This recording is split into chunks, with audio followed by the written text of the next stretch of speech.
Natrium X Nitrogen Podcast, Discovering PT Mio, Insightful Experience with Kak Atta and Kak Sidik.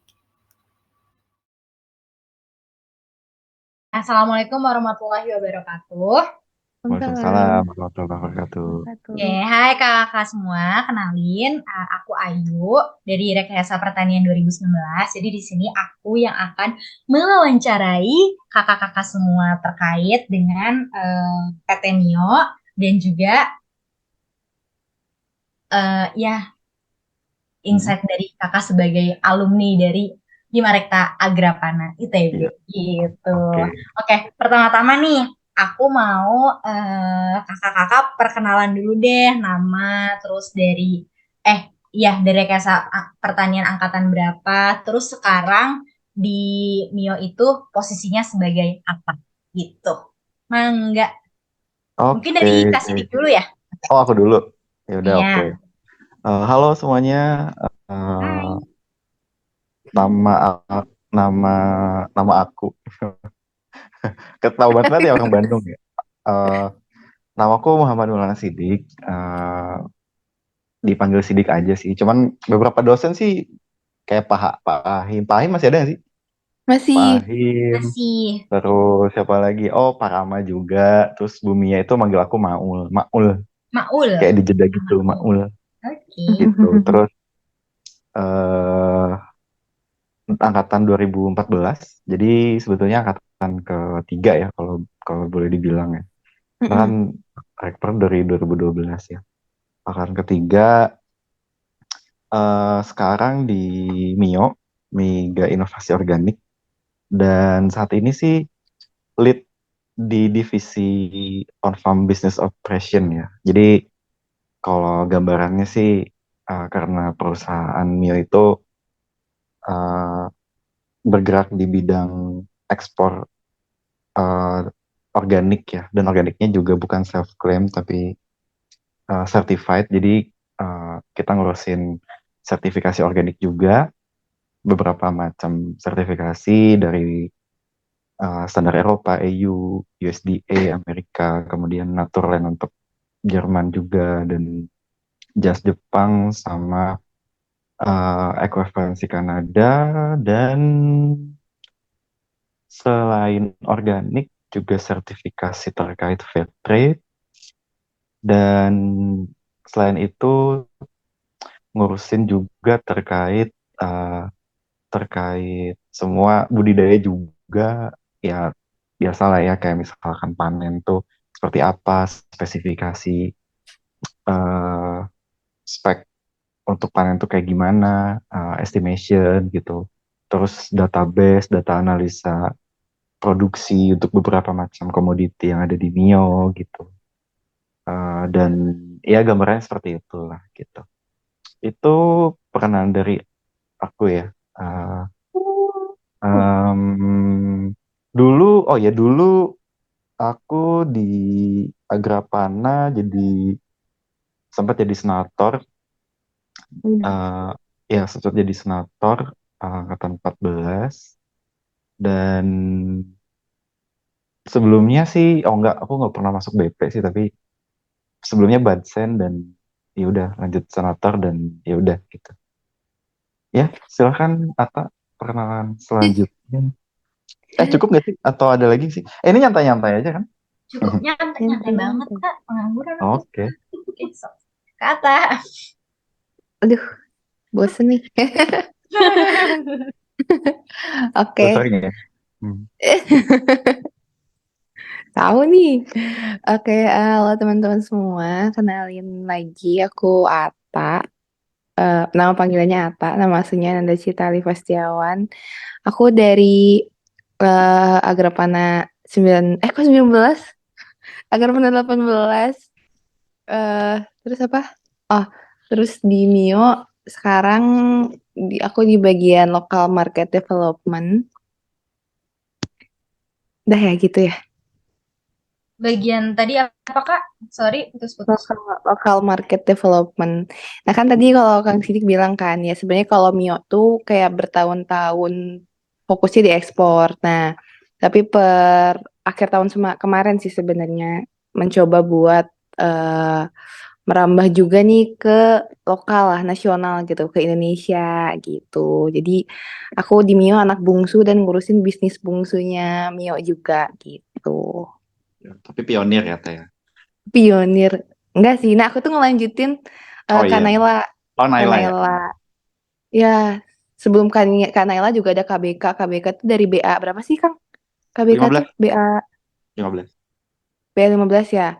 Jadi dulu tuh yang sebelum aku ada KBK ngurusin lokal juga, angkatan BA juga, BA 15, terus ada Kak Naila yang juga ngurusin ngelanjutin KBK angkatan BA angkatan 16. Terus yang ngurusin Kak Naila aku gitu. Jadi kebetulan yang lokal market sejauh ini Mia tuh selalu anak BA yang megang. Gak tau kenapa sih, cuman gitu. Sekarang juga yang internasional anak B ya. Oh iya. Nah cuman Kak Tio baru banget masuk. Saya sempat ketemu sih sama Kak Tio. Theodora. Kak Tio dulu bendahara deh kalau nggak salah. Itu angkatan 17.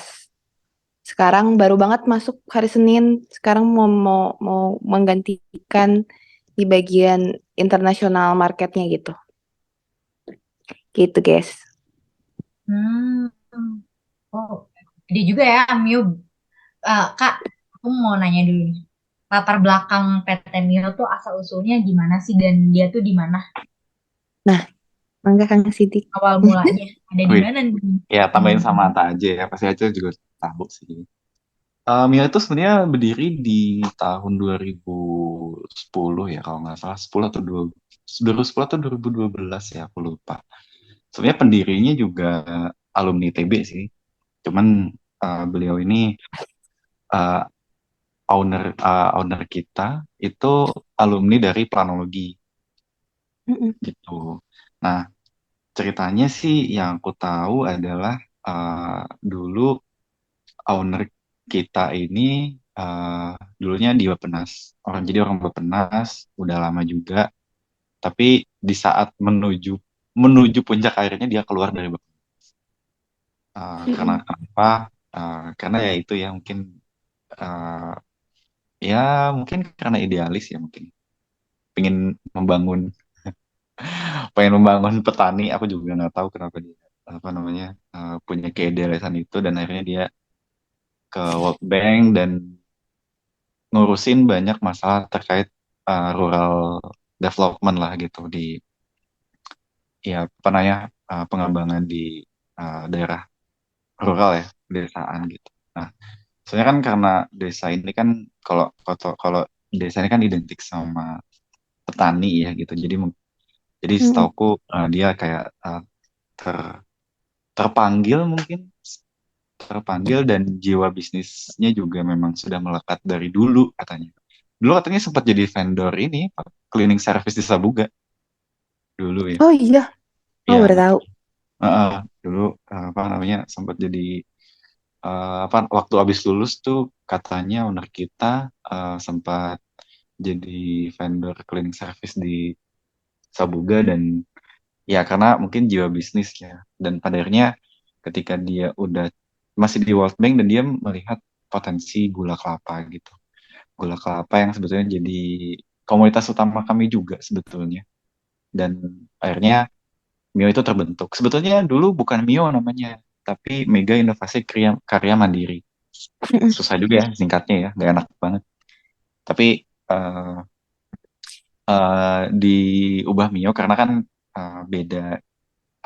Di situnya aku nggak tahu ya, tapi lebih ke mungkin pemegang saham atau seperti apanya ya, aku kurang paham. Tapi di 2012 itu diganti namanya jadi Mio gitu, Mega Inovasi Organik. Nah, Mm. eh, pada awalnya memang ya apa namanya sekomoditas yang tadi aku bilang ya, karena bersinggungan awalnya itu owner kita lihatnya sih di gula kelapa ya awalnya gitu, gula kelapa dan eh, bertumbuh bertumbuh bertumbuh dan pada akhirnya sebetulnya merambah komunitas yang lain gitu, merambah komoditas buah gitu karena kebetulan kami juga ada grup di Jerman dan melihat potensi buah yang ada di petani gula kita gitu. Dan pada akhirnya ya kita juga mengambil produk buah karena sebagai produk sampingan gitu nggak sih? Karena lambat laun ternyata yang dia konsepkan itu sebetulnya pertanian organik yang sebetulnya uh, multi crop ya. Jadi di samping tanaman utamanya itu kelapa, sebetulnya kan yang namanya lahan tuh bisa dimanfaatkan untuk berbagai macam komoditas ya, dan akhirnya melihat potensi itu juga dan ternyata sudah ada. Padahal kita yang mengakomodasi itu di tahun 2018 untuk ekspor buah gitu. Bukan hanya ekspor buah aja, tapi rempahan lain juga ya, kayak misalkan cube pepper atau kemukus ya. Mungkin masih jarang sih orang-orang tahu. Kalian tahu gak sih Apa Kak? kemukus atau cube pepper? Cubic paper. Cube. Oh, Kemukus, nggak tahu kemukus. apa itu Kak? Nggak tahu ya. Itu kayak lada gitu. Lada ya, kalian carilah kemukus tuh apa. Nah itu yang kita, salah satu yang kita ekspor juga. Jadi berangkat dari tadi gula kelapa, melihat potensi multi crop yang ada di petani kita dan organik juga tentunya. Mm-mm. Pada akhirnya ya kita coba untuk nge-approach ke petani bahwa sebetulnya bukan hanya satu komoditas saja loh sebetulnya yang bisa jadi pendapatan buat rumah tangga petani itu, kayak gitu. Gitu sih konsepnya. Pada akhirnya ya merambah ke komoditas yang lain juga. Ada vanilla, ada long pepper, ada empon-empon juga, eh, dan karena banyak, bukan hanya ekspor market yang dikembangkan, melainkan juga lokal market yang lagi Ata kembangin gitu sekarang gitu sih. Mau nambahin mungkin barangkali ada yang ini apa? Iya, iya lagi responnya. Eh, iya bener sih. Jadi eh, kalau dari Bapak sendiri tuh sebenarnya setahu aku dari Mio sendiri tuh kayak ada tiga pilar gitu. Tiga pilar jadi kayak berkelanjutan secara ekonomi, sosial, sama lingkungan gitu. Kalau lingkungannya mungkin sesederhana karena memang eh, praktek budidaya yang digunakan kan organik ya. Terus mungkin Oke. juga penyebarannya tuh banyaknya di Jawa Tengah, ya Kang. Iya, nggak? Iya, betul. Iya, soalnya karena memang selain memang apa namanya tuh dari lahannya sendiri, kalau misalkan di daerah Jawa Barat atau apalagi kalau Jabodetabek itu kan udah susah ya buat nyari lahan yang beneran organik, karena kan buat sertifikasi sendiri tuh ada minimal tahunnya gitu ya Kang. Kalau bisa dipakai tuh Iya. nggak boleh kena bahan kimia sama sekali gitu. Dan Ada banyak masalah. aspek-aspek lain lah gitu. Iya. Apalagi kalau buat sertifikasi yang ekspor tuh yang emang mungkin lebih rumit dan lebih banyak persyaratan dibandingkan SNI mungkin buat organiknya. Nah, jadi dipilihlah lahan-lahan itu mayoritas memang di Jawa Tengah, terutama buat buah sendiri gitu. Karena kan buat lokal sebenarnya fokusnya lebih ke buah sama sayur dan beras dan kacang gitu.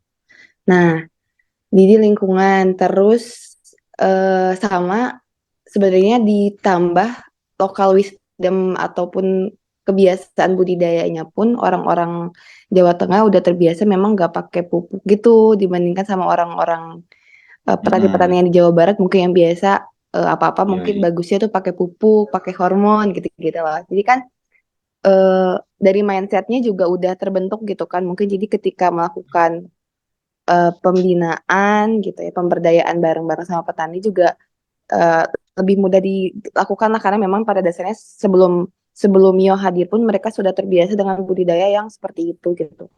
Nah Iya, terus betul. ekonomi, nah tadi karena eh, Mio itu yang mungkin bikin beda sama yang lain adalah kita nggak ada kayak perkebunannya sekian hektar gitu, langsung banyak gitu. Enggak, tapi kayak emang memberdayakan petani itu gitu. Jadi harapannya ya ada tadi aspek berkelanjutan secara ekonomi, entah itu dari petani secara individu, gapoktannya, koperasinya juga gitu. Jadi banyak aspek-aspek lanjut ke sosial yang dicoba buat dibangun gitu di Mio ini gitu. Jadi sebenarnya ada tiga pilar itu. Nah, terus buat lokal sendiri mungkinnya karena kan aku banyaknya tanya di lokal gitu.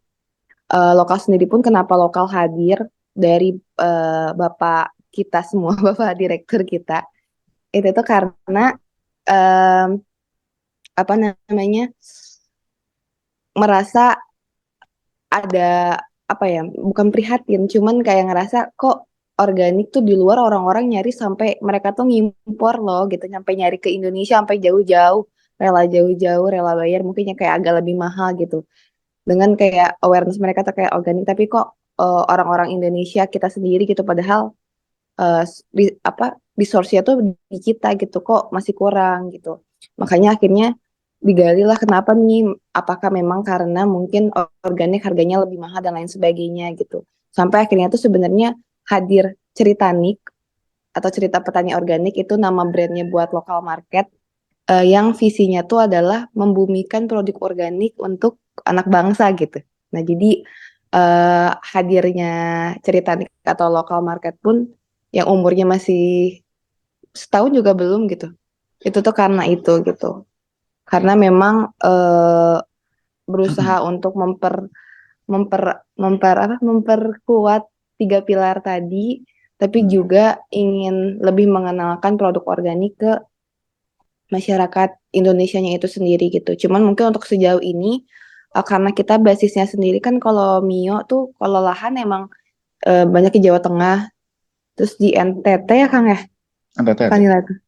Ya, tapi kalau untuk basis kantornya kan di daerah Bekasi Cibubur. Makanya fokus untuk konsumennya sendiri kalau untuk pasar lokal sejauh ini baru di daerah Jabodetabek gitu. Gitu. Dah. Oke. Jadi jadi sebenarnya Mio ini tuh berdiri awalnya memang si pendirinya ini dia merasa prihatin gitu ya Kak sama kondisi masyarakat kita yang mencari produk-produk organik tuh sampai sebegitunya, sampai impor dengan harga mahal, padahal di kita sendiri tuh resource-nya banyak gitu kan Kak. Iya. Terus Iya, betul. berarti ini dong produk-produk organik yang dihasilkan oleh PT Mio otomatis lebih terjangkau daripada produk organik lainnya yang diimpor gitu, ya nggak Kak? Kalau dari segi harga. Kalau dari segi harga untuk sayur kan kita kalau lokal tuh ada sayur ya. Sayur tuh kita bisa dibilang iya bisa bersaing lah bahkan dengan harga-harga yang konvensional gitu. Nah, dan juga plusnya lagi dari Mio sendiri tuh kita tadi kata Kang Sidik itu kita kan multi crop ya. Jadi itu memang produknya sangat banyak. Jadi itu kita tuh bahkan buat buah tuh bisa banyak Kak, kayaknya lebih dari 20 ya Kang, buah juga. Iya sih sebenarnya dengan Ya, variasinya ya. meskipun emang seasonal gitu, nggak yang kayak emang sepanjang tahun selalu ready stock semua gitu kan. Tapi ya secara budidaya sendiri gitu Kak, secara dari pohonnya sendiri tuh ya ada sekian banyak produk yang sejauh ini pun kalau misalkan teman-teman sering lihat mungkin kalau di grocery lebih baik kalau nyari sayur organik masih banyak ya. Banyak lah gitu teman-teman mungkin pernah lihat ya, mungkin kalau di Nangor di Geria masih dapat kayak nyari produk sayur organik ada gitu, tapi Iya. kalau buah organik itu masih sangat jarang gitu, bahkan di daerah Jabodetabek pun masih dibilang susah gitu buat menemukan buah organik dan tersertifikasi gitu. Itu sih. Terus sama ini Kak, Mio itu dia jualnya kayak ya udah bentuk buah dan sayur dalam bentuk mentah atau ada produksi dalam olahan dalam bentuk lain? Gimana Kang?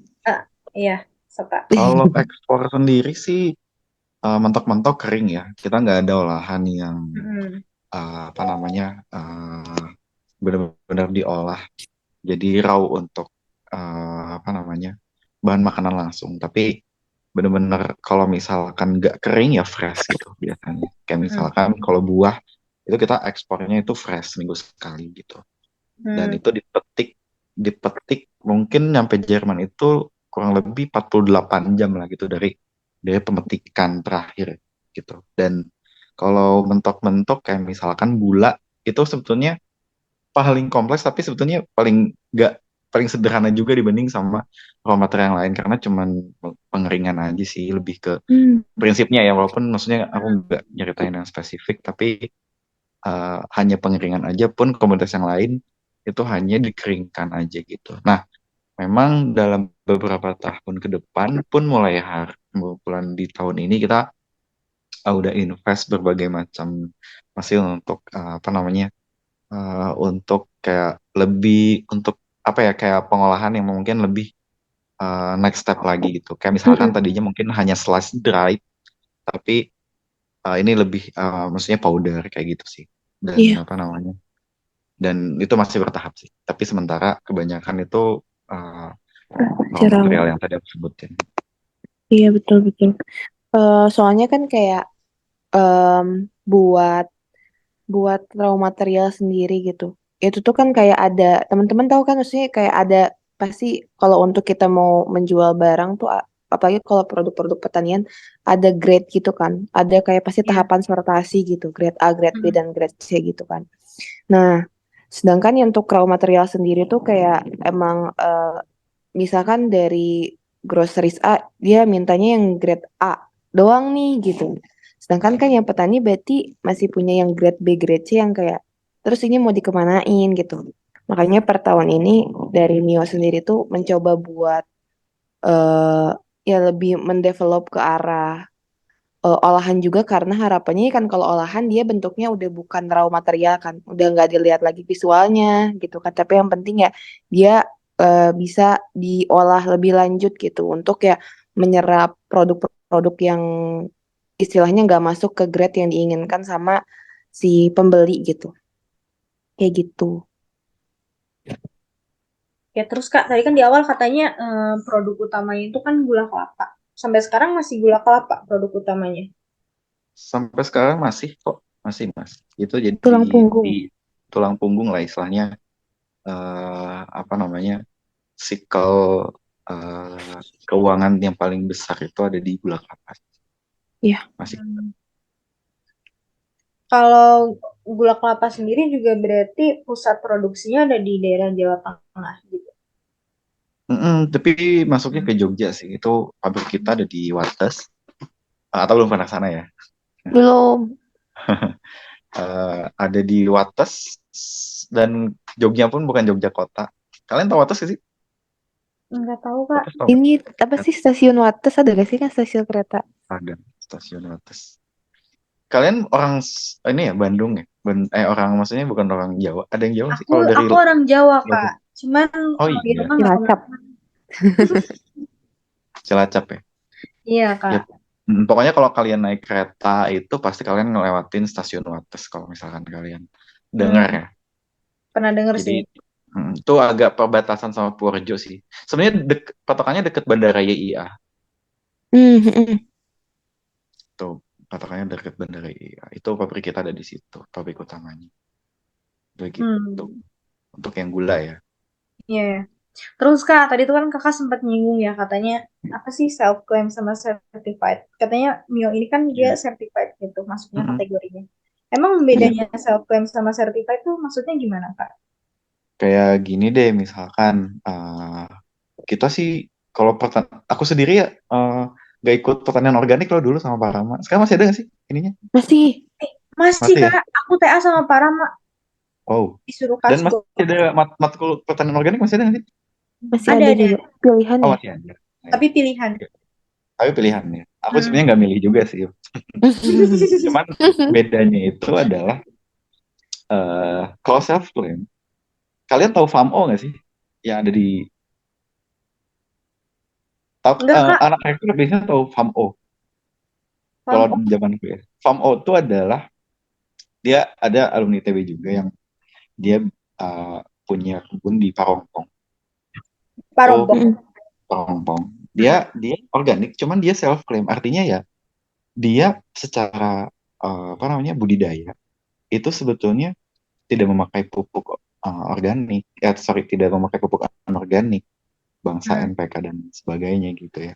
Mm-mm. Dan tidak memakai pestisida juga untuk maintenance si apa namanya apa komoditasnya mereka gitu, sayur mayur Mm-mm. mereka gitu.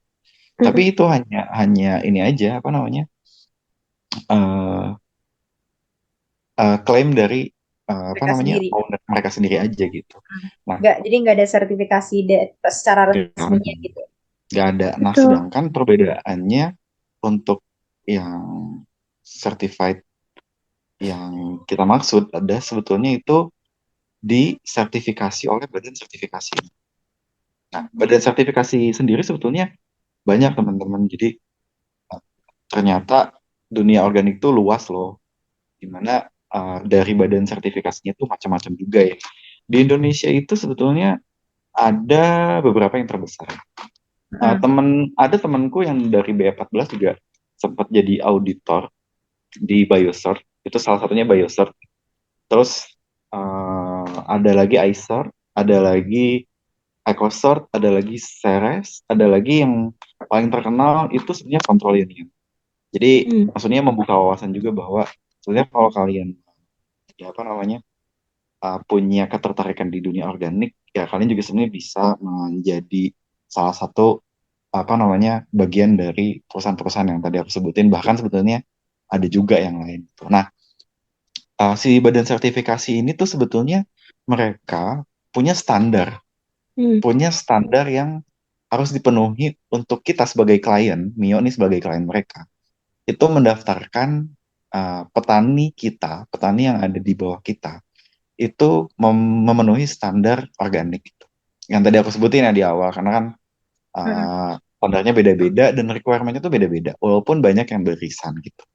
Nah, pun si badan sertifikasi itu sebenarnya menginduk ke protokol dari masing-masing negara juga yang punya, kayak misalkan kita punya SNI kan, SNI itu Mm. pasti diatur sama undang-undang. Begitu pun kayak misalkan EU atau USDA. EU ada uh, dari standar EU-nya, standar Uni Eropanya ada. Jadi mereka Mm. itu menjawantahkan si aturan-aturan dari EU, dari Mm. terkait organik itu ke standar certification body atau badan sertifikasi. Yang pada akhirnya itu apa namanya menjadi syarat bagi kita klien itu untuk mematuhi standar mereka gitu. Nah, caranya gimana? Caranya itu kita sebagai klien itu banyak yang harus dipenuhi lah. Eh, Mm. dari mulai misalkan dokumen-dokumennya seperti apa gitu. Mm. Terus nanti syarat-syarat di lapangannya seperti apa gitu. Contoh kecil aja ya. Bedanya ya, kalau yang self claim mungkin mereka masih ada yang membakar sampah di lahan gitu. Ya. Tapi budidaya mereka ya organik. Mm. Kalau di kita untuk bisa masuk ke standar EU maupun USDA, sebetulnya pembakaran lahan di sampah itu tentunya nggak boleh kayak gitu. Salah Mm. satu contohnya aja gitu. Atau enggak sampah terkait kebersihan lahan. Oke lah kalau misalkan untuk self claim aku yang punya lahan, saya membudidayakan sayur apa namanya katakanlah sayur kangkungku nggak pakai pestisida atau nggak pakai apa namanya eh, pestisida dan tidak pakai pupuk anorganik. Tapi lahannya kotor, tapi aku masih bisa selfie itu organik gitu. Tapi kalau misalnya itu nggak bisa. Kebersihan lahan Mm. juga ada poin batasannya bahwa ketika lahannya itu memang kotor dan banyak banyak sampah plastik dan tercemar sana sini ya itu nggak bisa sih. Itu nggak masuk. Dan banyak poin-poin yang sebetulnya jadi batasan untuk masuk ke standar EU maupun USDA maupun aturan maupun JAS maupun yang lain BioSwiss untuk Swiss dan lain sebagainya kayak gitu. Kompleks ya, Kak? Em, Sekompleks itu ternyata. dibilang kompleks iya. Jadi Mm. sebetulnya ternyata dunia yaitu ternyata ketika aku berkecimpung untuk di dunia organik ini kayak oh ternyata luas juga gitu sebetulnya dan industrinya juga cukup luas. Mm. Organik itu bukan hanya buat makanan tapi ternyata untuk industri tekstil gitu. Untuk industri ya raw material udah Mm. pasti ya. Untuk makanan udah pasti. Ternyata tekstil juga iya ada yang untuk pasar Mm. organik. Mm. Kak, Mio ini sudah tersertifikasi organik sejak tahun berapa ya, Kak? Sejak berdirinya Mega Inovasi Karya Mandiri dulu 2000. Oh, Tadi gue udah bilang langsung 2010. ini. Iya langsung. Karena gini, mungkin owner kita Hmm. melihat bahwa yang tadi aku bilang mungkin dia melihat potensi di rural area, di pedesaan. Tepatnya tadi kata Ata kan di Jawa Tengah, ya betul. Nah, tapi pasarnya kemana? Ke Eropa. Duit itu ada di Eropa sebetulnya gitu. Hmm. Cuman gimana caranya untuk masuk ke situ dengan mengambil apa namanya potensi-potensi yang ada di petani sana gitu, yaitu dengan ternyata harus memenuhi syarat-syarat Ada. tertentu, termasuk Hmm. salah satunya ya organik kayak gitu. Hmm. Dan ternyata dunia organik ya itu tadi Berarti, keuntungannya ternyata banyak sekali. hmm, berarti bisa dibilang penghasilan terbesar itu justru karena hasil ekspor ke Eropa sana gitu, Kak. Betul, betul, betul. Hmm. Kita itu eksportir ke-6 se-Indonesia, Oh, ke-6 iya. untuk gula ya, Untuk apa, Kak? untuk gula gula kelapa. Untuk gula kelapa. Ya. Nama produknya apa, Kak, kalau boleh tahu gula kelapanya? Organic coconut sugar itu aja. Apa tuh ya? Apa Kalau organik? sebenarnya sempet ada ya Kang, Menoreh namanya, yang dulu Oh KWK. iya Menore ya, itu brand Apa? yang diciptain Menoreh. dulu bener Menore. Menoreh. Noreh. Menore. Hmm. Menore. Gimana dari kata ada tambahan nggak? Apa tuh? Ya, kita- Apa aja, Kak? Apa aja. Iya karena eh ya tadi kan kalau misalkan organik tersertifikasi itu bener-bener nggak boleh. Syarat itu banyak lahan, terus kayak nggak boleh deket sawah juga ya Kang? Ya nggak sih? Sawah betul, nggak boleh deket. Karena kayak mungkin padi dan irigasinya gitu. Dan terus Hmm. yang jadi nilai plus kan tersertifikasi karena ternyata eh mbak ini sih karena kan ceritanya sering ikut event nih. Terus kayak kemarin akhirnya ngobrol-ngobrol tuh kayak teman-teman kita yang kayak sakit kanker atau autoimun, mereka banyak konsiderasi ke organik yang tersertifikasi karena tuh emang nggak bisa itu untuk apa ya memakan atau mencerna sesuatu yang terkena bahan kimia gitu. Itu tuh kayak bisa memantik mereka untuk kambuh lagi autoimunnya, kambuh lagi kankernya dan lain sebagainya gitu. Makanya eh, sebenarnya di Indonesia juga udah cukup banyak sih orang-orang tertentu yang punya eh, konsiderasi organik yang udah emang tersertifikasi. Karena kalau misalkan sejauh ini pun, kalau misalkan teman-teman nyari sebenarnya di lokal sendiri, itu yang ngeklaim self claim tuh banyak banget sebenarnya organik gitu. Cuman ya itu apakah mereka tersertifikasi bahkan sebatas SNI aja, itu tuh Hmm. belum tentu gitu.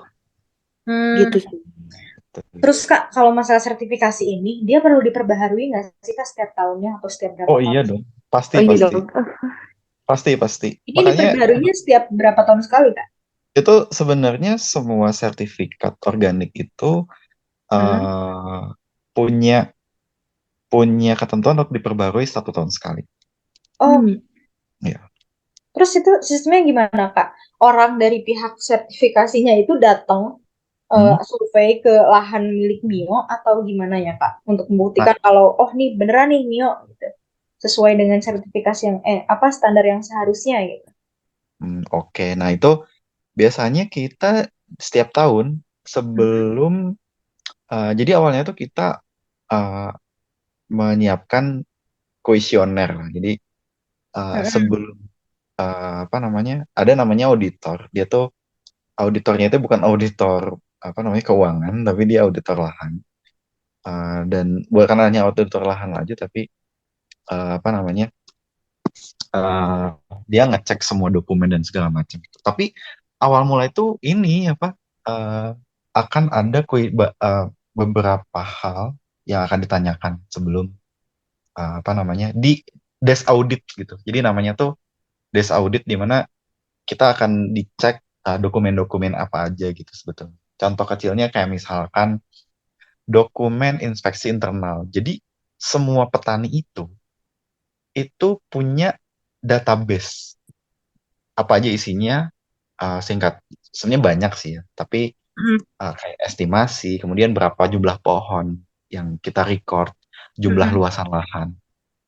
Nah, siapa yang menginspeksi ini adalah auditor internal kita yang namanya Internal Control System Staff, yaitu mm. ICS gitu. Nah, jadi kita punya teman-teman di lapangan yang namanya ICS dan dia bertugas untuk menginspeksi setiap petani. Nah, dokumen itu yang kita serahkan untuk apa namanya dilihat sebagai sampel. Mungkin ya kadang minta 10, minta ya terserah mereka, kadang minta berapa sampel. Terus ada beberapa dokumen lagi kayak semisal overview map. Nah, jadi kita diminta untuk menggambarkan sebetulnya letak eh, posisi lahan itu di mana aja sih. Kemudian SOP. Sebetulnya perusahaan itu sebetulnya punya SOP nggak sih untuk menjaga keorganikannya itu seperti apa gitu dari A sampai Z. Kemudian dokumen terkait eh, formulir-formulir yang ada gitu kayak misalkan apa namanya formulir apa namanya bentuk penjualan dari petani ke perusahaan itu seperti apa. Dan dokumen-dokumen yang lain yang sebetulnya cukup banyak lah gitu. Nah, setelah itu approve, itu akan di-ACC oleh badan sertifikasi dan pada akhirnya nanti akan dilakukan audit lapangan.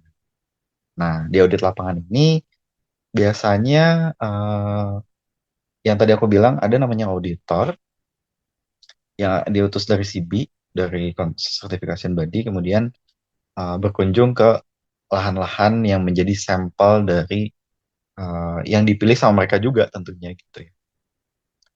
Yang akan nanti berkunjung setiap lahan dan memastikan standarnya itu betul atau tidak. Dan nanti di akhir kegiatan audit itu akan diumumkan ketidaksesuaiannya di mana. Nah, ketidaksesuaian itu harus kita perbaiki. Nah, setelah kita perbaiki, baru kita di apa namanya uh, di diperkenankan untuk punya sertifikat organik tersebut gitu. Singkatnya ya. Hmm. Terus Kak, itu eh, ini boleh nggak kalau misalnya diekspos dikit kalau dari sertifikasi kayak gitu tuh menelan banyak biaya nggak sih Kak? Jelas. Oh Uh, iya. Jelas. Bakar Sampai duit bisa. berapa bakar itu duit Kak? itu. Kalau misalnya sertifikasi kayak gitu biasanya bisa sampai berapa? Apakah dia perlahan dihitungnya biayanya atau gimana sih Kak? Sebenarnya ada hitungan tertentu sih, beda-beda masing-masing certification body itu beda-beda cara hitungnya gitu.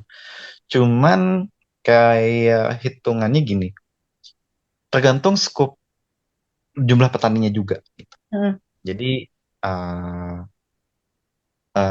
tergantung jumlah petani juga, jadi semakin banyak ya semakin mahal juga, tapi itu ada hitungan tertentunya. Cuman dari hitungan tertentu itu kita bakal dapat main days. Jadi berapa hari audit sih sebetulnya yang apa namanya ya akan dilakukan ketika memang kita apa namanya kita mengapply katakanlah 1.000 petani gitu. Itu Hmm. ada hitungannya. Katakanlah berarti katakan main day-nya 1 minggu. 1 minggu. 1 minggu ini kalau untuk kontrol union eh, kalian bisa cari-cari deh gitu kontrol itu apa dan lain sebagainya. Itu main days-nya itu berapa? $250. Dihitung-hitung 7,5 sampai 8 juta lah 1 hari. Tapi belum perintilan yang lain ya, kayak misalkan biaya sampel. Karena sampel tuh, jadi proses audit itu juga sebenarnya mengambil sampel produk Hmm. daunnya sih lebih ke bagian tanaman. Bisa jadi daun ataupun buah. Oh, Dan itu itu dicek akan lab gitu. dites di lab dan labnya bukan di Indonesia tapi di Belanda. Itu biayanya gede dong nggak kalau tes lab kayak gitu biasanya. Lumayan, satu kali tes lab tuh 3 juta sampai 4 juta. Sedangkan ini kan produknya Mio banyak banget ya. Iya, tapi ketika audit itu akan dipilih sampel jadi segimana auditor untuk soalnya yang ngambil sampelnya juga auditor sendiri gitu. Hmm. Jadi kenapa dan ini ketat banget juga karena ketika kita apply kita udah ngabisin berapa ratus juta misalnya. Mm. Terus ternyata ada residu, udah gagal. Terus yang 1 juta Kita itu bakar duit. ya udah aja melayang. Udah aja, lumayan kita bakar duit. Makanya di situ poin kritisnya bahwa sebetulnya nggak main-main loh, apa namanya, ketika hasil uji lab itu sebetulnya memang iya.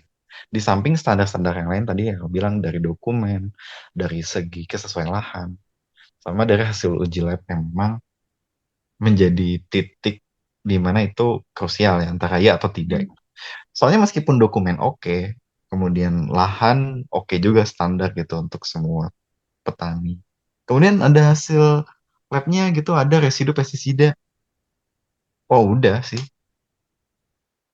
mending doi. Oke deh Kak. Udah kita bakar duit kayak gitu. Ya kalian ya sebagai gambaran aja. Ternyata ya di industri ya apa namanya orga industri apa namanya perusahaan organik sih apa namanya ya itulah tantangan. Gitu. Jadi kita pun harus memilih petani yang memang benar-benar juga gitu. Jadi kadang kesulitan kita itu kadang ya meskipun di Jawa Tengah yang tadi benar sih kata Atta tuh eh, mereka udah dari dulu ya itu untuk memang memang natural juga tuh si apa namanya budidayanya. Tapi ada juga yang bohong. Kayak misalkan, iya kita ngambil gula kelapa, cuman di samping gula kelapa tuh ada pohon durian yang dia semprot juga ya, nggak bisa gitu sebetulnya. Dan jadi jadi kedetilan di staf-staf lapangan ini sebetulnya ya ya kuncinya juga sih. Itu Kayak yang gitu. memang kadang susah ya Kak di situnya. Karena kan kita ya mengatur orang juga ya gitu. Iya. Oke Kak. Terus kalau aku mau sekarang ganti pertanyaan deh. Hmm? Mungkin ini produk dari Mio sendiri yang tersedia untuk saat ini tuh ada apa aja Kak? Apa aja ya? Yang Apa aja tadi? tersedia saat ini. Kalau Apa gula kelapa itu selalu tersedia, Selalu, selalu. lalu kan. Nah, Selalu. untuk sayuran gitu-gitu yang tersedia sekarang apa Kak? Itu banyak. Banyak. Tapi yang ini deh best sellernya gitu. Oh, Kalau bestseller. bestseller sih ya standar aja sih sebenarnya kayak bayam, pakcoy, kale, terus brokoli yang gitu-gitu. Sebenarnya kalau buat sayur. Nah kalau buah kan seasonal ya. Cuman di sejauh ini yang banyak terserap tuh kayak buah naga, alpukat, salak, manggis, Buah terus mangga juga. mangga, pisang, apa lagi Markisa. ya? Markisa, markisa kuning, markisa merah. Udah ya itu. Ya itu Sisanya sih ya kayak seasonal aja sih biasanya sebenarnya. seasonal untuk buah. Terus aku yang nambahin juga selain gula yaitu tadi vanila sama komukus. Kemukus vanila. Iya. Itu. Boleh deh dicek di Shopee Tritanik. Yoi. Oh, Tritanik namanya ya di Shopee. Tritanik. Shopee, Tokopedia, Lazada, Beli dong, Blibli. beli. Ya, Boleh lah, ntar Justip Penangor. Kalau sih kita yang sponsor ya, Teh ya. Iya. Iya ya. Apa kek waktu Agrifasco Agrifasco masih ada nggak sih? Masih ada, Oh ada. tapi udah lewat Tahun sih ini yang baru online, baru offline lagi baru Iya. per tahun ini. Oh gitu. Kak, sama ini Kak, kalau sistem kesepakatannya sama petani di PT Mio gimana? Sistem kesepakatan. Ya, Apanya dulu nih? Apanya? Terkait dengan yang punya lahannya, terus ya sewa petani gitu-gitunya gimana Kak?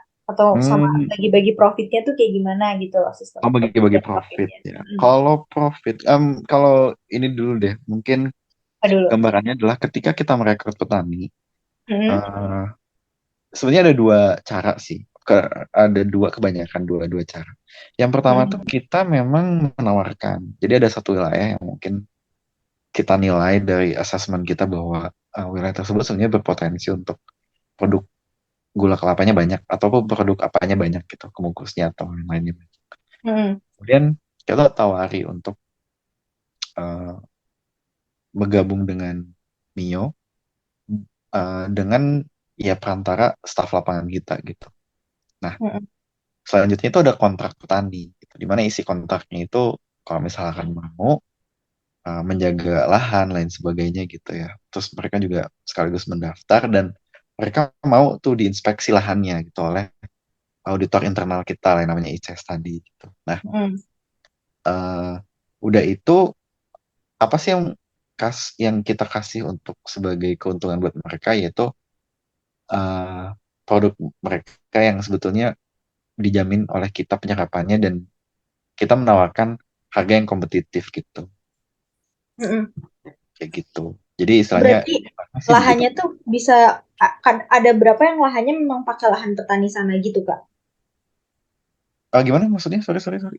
Kalau misalnya dari lahan nih, lahannya tuh Hmm. pakai lahan petani sana, terus pihak Mio yang memodali mulai dari bibit segala macem, Hmm. atau lahannya punya Mio nih, terus nyari petani petani itu beda lagi gitu. Enggak. Hmm. Lahannya punya petani mereka sendiri. Oh, punya mereka Lahannya sendiri. punya mereka sendiri.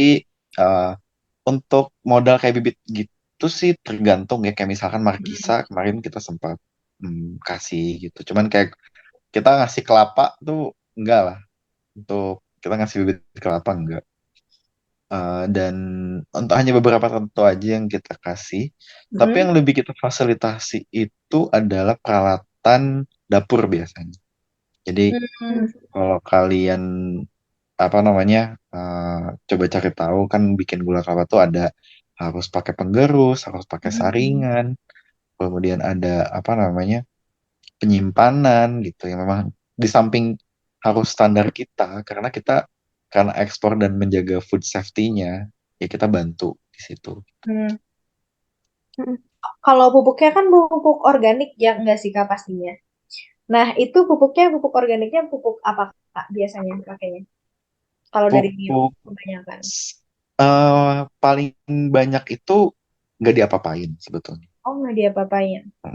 Tapi ketika memang ada, kita merekomendasikan pupuk kandang dan kompos biasa sebetulnya. Hmm. Hmm. Karena Oh, memang goal kita itu memang sustainability yang tadi Ata bilang bahwa nyambung sih dengan kita mengaplikasikan organik di lahan-lahan petani kita. mm. Soalnya kita kan turut untuk apa namanya apa ya istilahnya berkontribusi untuk lingkungan juga ya. Hmm. Heeh. Dan agak terbalik juga dengan apa yang kita pelajari selama ini di rektor dan penuh dengan NPK dan segala macam lah gitu. Kecuali mata kuliah PO ya. Betul, Tentunya betul, betul, betul. iya tentunya eh, kita balik lagi justru mengajak petani untuk ayo dong balik lagi yuk kayak dulu. Pesan dulu Mm-mm. dulu dulu juga nggak pakai pupuk anorganik dan itu juga kayaknya Iya. produknya bagus-bagus aja dan sehat-sehat Mm-mm. aja kayak gitu.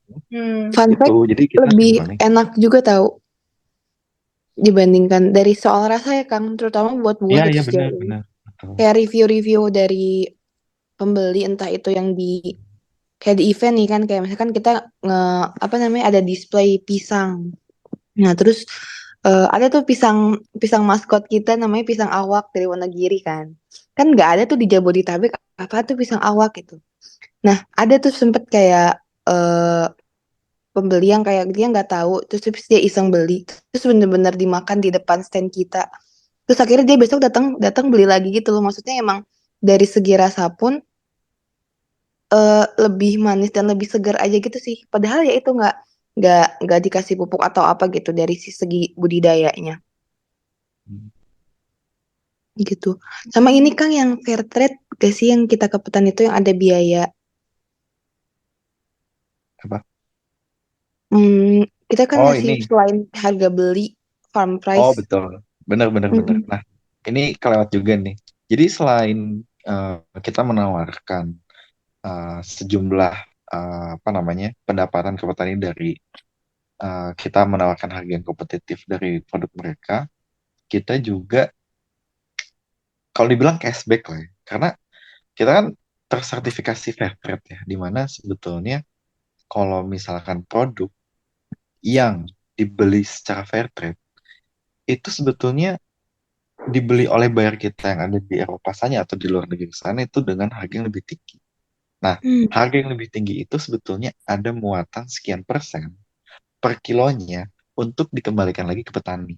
Nah, Hmm. dikembalikan petani dalam bentuk cashback. Nah, tapi kita itu mengembalikannya dalam bentuk bukan uang, tapi bentuk program. Kayak misalkan yang tadi pengadaan apa namanya alat-alat yang mendukung safety foodnya di tingkat petani, kemudian memang kita rombak dapur gitu ya, kayak bedah rumah, tapi ini bedah dapur petani gitu.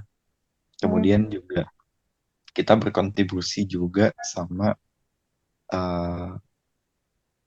kalau dulu tuh sempet ini kita dari situ membiayai anak-anak petani itu di pendidikan TK. Jadi istilahnya di Magelang ada TK yang dibiayai dari hasil cashback dari produk mereka yang dijual ke kita dan kita jual ke buyer dan mereka dapat cashback itu kayak gitu. Jadi berbagai macam program yang mungkin kalau kalian bisa bahasakan tuh kayak CSR-nya lah kayak. Kak, Tapi terus tapi kalau misalnya uang pokok yang diterima sama petani itu dari mana? Apakah itu ada gaji tersendirinya? oh enggak digaji. Itu Oh, nggak ada eh, gaji. nggak ada. Tadi aku bilang kita menawarkan harga yang kompetitif ketika memang produknya itu setelah kita sertifikasi produknya itu dibeli oleh kita kayak gitu. Hmm. Mutualisme sih jatuhnya. Kita kan butuh produk ya. Hmm. Tapi petani kan butuh harga yang pantas Hmm. untuk Bagus untuk banget. untuk apa ya? Ya rumah tangga petani juga untuk kebutuhan rumah tangga Iya, iya, mereka. iya. Oh, iya. Terus sama Gitu. ini Kak, untuk membangun koneksi dengan petani itu kan nggak mudah ya. Apalagi sekarang tuh petani udah banyak yang apa ya menggunakan pestisida segala macam. Jadi ketika mereka mau beralih ke organik, pasti ada udah skeptis duluan nggak sih kayak, nggak akan berhasil deh. Mending pakai pestisida aja lebih cepet gitu. Nah, gimana sih cara Mio itu melakukan pendekatan dengan petani dan menjaga hubungan sosialnya dengan baik? Iya, iya. Nah, sebenarnya itu benar sih. Itu hal yang sulit dilawan di lapangan sebetulnya ya. Hmm. Tapi karena kita tuh sejak revolusi hijau kita dijajah sama namanya pupuk anorganik, NPK Iya. dan segala macam. Bahkan ya aku pun sendiri skeptis terhadap organik tadinya ya. Tapi Mm-mm. sejak ada di dunia ini ternyata oh begini ya apa namanya dunianya gitu. Nah, yang kita gembor-gemborkan ke petani itu karena gini, petani itu kan sebenarnya uh, level masyarakat yang sebetulnya rentan juga ya terhadap apa ya istilahnya keuangan rumah tangganya. Iya. Nah, karena mereka kadang mungkin sebagian atau mungkin bisa jadi sebagian besar itu menentukan apa namanya pendapatan hariannya itu ya ke produk pertanian dan mereka itu lebih apa namanya eh, tertarik terhadap sebetulnya harga yang lebih tinggi gitu. Makanya tadi aku bilang harga yang kompetitif gitu.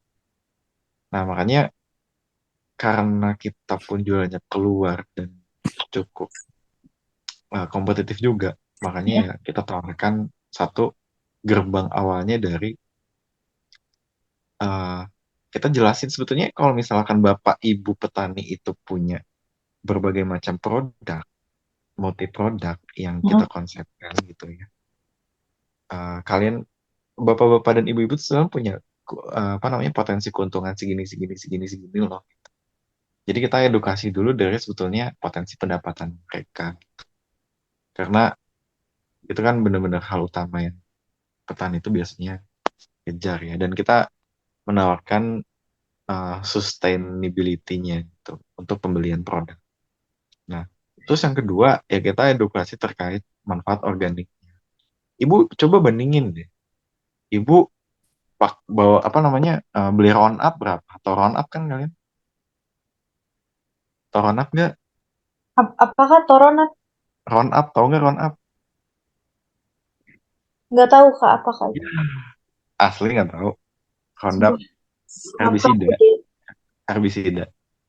Oh, Nah itu Roundup itu herbisida yang sebetulnya itu marak lah di petani untuk membersihkan rumput-rumput liar gitu. Kalau nggak Roundup, apa ya? Nah, coba deh, apa namanya? Ibu bayangin kalau misalnya ibu pakai Roundup, ibu beli sebotol sekian gitu. Dibandingkan sama ibu sebetulnya membiarkan atau sebetulnya ya kalaupun mau maintenance lahan ya pakai eh, mechanical gitu. Terus Mekanik. bandingin harganya. Kalau ibu memperlakukan seperti ini, dapatnya segini, jualan kita. Kalau pakai Roundup dan segala macam pestisida konvensional pasar gitu ya, pestisida aku gitu. Ya ibu ya jualnya ke pasar ya paling sekian kayak gitu. Di samping itu ya karena organik, ibu sebetulnya bakal lebih subur nih karena tanahnya bakal lebih sehat dan sebagainya. Oh baru kayak gitu. Itu sih. Jadi memang benar-benar butuh kesabaran banget untuk jelasin ke petani pada ujungnya. Karena aku yakin sih petani nggak terlalu apa namanya eh, apa namanya eh, nggak terlalu, maksudnya ada aja yang nggak paham organik, tapi mereka sebetulnya sudah me- me- melakukan itu, melakukan budidaya natural itu di lahan-lahan mereka sebenarnya. Cuman mereka nggak tahu itu organik sebetulnya. Dan mereka sadar manfaatnya ketika memang tidak memakai pupuk tidak memakai pupuk anorganik dan pestisida, bahwa tanah mereka ya bisa lebih sehat kayak gitu sih. Emang agak-agak capek juga kalau misalkan eh, istilahnya nyerdasin petani gitu ya. Nyerdasin diri sendiri aja susah gitu istilahnya. Iya nggak sih? Betul. Istilahnya iya sih. belajar dari aja nggak pinter-pinter. Benar-benar. Kayak gitu. Kalian pernah live in gak sih? Kalau aku sih dulu ada live in. Pernah Kak. Ada Pernah kan? nggak sih? Pernah kan? Ada aja nggak sih? Iya Maksudnya Mas. petani yang market doang. Market doang tuh apa ya bahasa sebenarnya ya? Nah, iya nggak mau nurut. Tapi emang iya sih Kak. Maksudnya dari pengalaman aku ya, pengmas-pengmas gitu. Ketika Mm-mm. yang paling sulit itu bukan merancang program yang mau kita bawa, tapi gimana Betul. mengkomunikasikan program itu bersama masyarakat sekitar. Karena kan masyarakat tuh kompleks banget ya. Apalagi Iya.